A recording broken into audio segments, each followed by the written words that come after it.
think the last 3 years I've increased a lot of formative assessments. So kids have a way to get really quick feedback, instant feedback, and they're not feeling the pressure of getting a final mark on their grade. So a lot more formative assessments, and I would say less summative assessments. We still have to measure their overall mastery of the topic, but more formative in an environment where they're able to learn without that stress of having the mark and get instant feedback. And I would also say with assessment is that I realize that learning can take place throughout the entire school year, not just, okay, this unit we're done, this unit we're done, this unit we're done. So realizing that learning can take place and mastery can take place after the unit is over, and so reassessing those students at a time, even though the unit is complete, where they can still check for mastery later on throughout the school year. I think the biggest thing I've learned about assessment is that proof of learning can take all forms, and that kids can show me what they know in an essay, or they can show me what they know in a project or in a lab.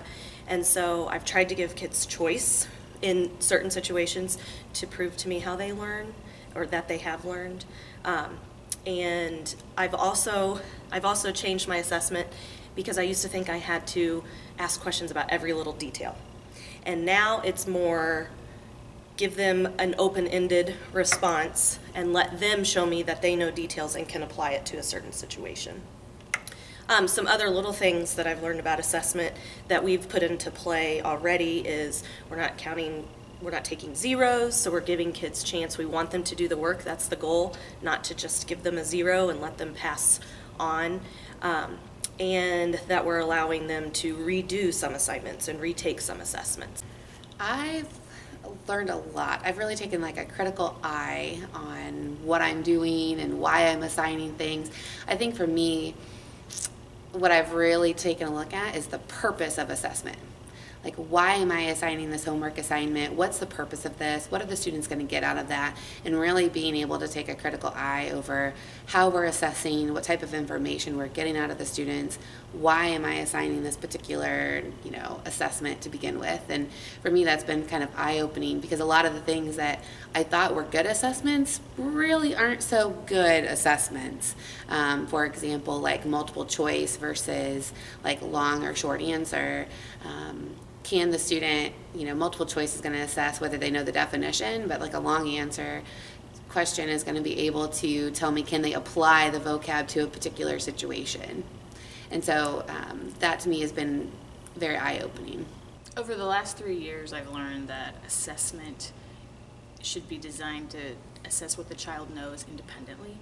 And I think that in the past we've been using different things to assess students and used as a reflector in their grade that maybe hasn't always been independent work. So I think that's a big thing for me of a mind shift as we think about standards-based grading, is making sure that everything that we're using to assess is a reflection of what the child individually knows.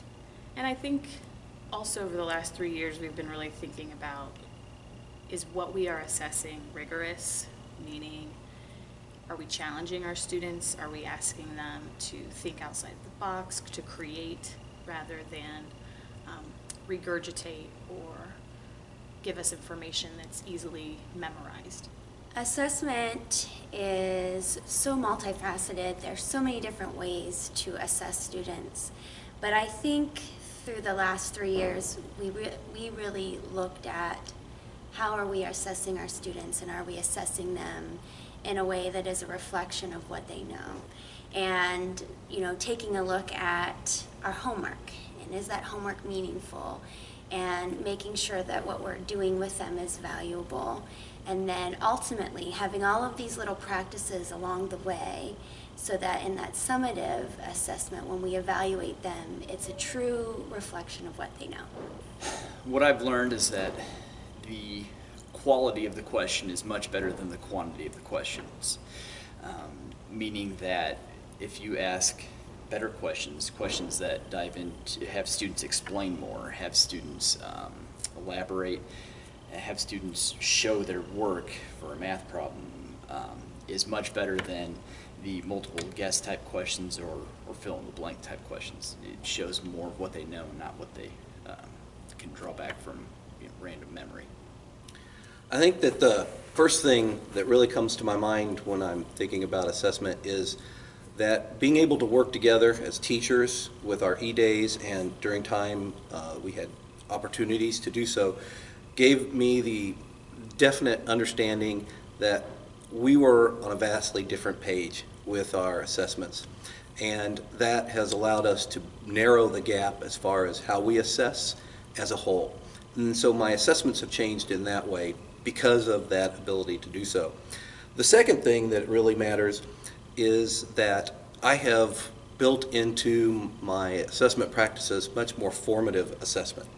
And because of that, in the past, it used to be everything kind of turned in, was all a part of what went into creating a grade. And now that's not the case at all. Much more formative work, practice work, learning how to do that, giving them the opportunity to fail, and then learn that skill and be able to show mastery of it.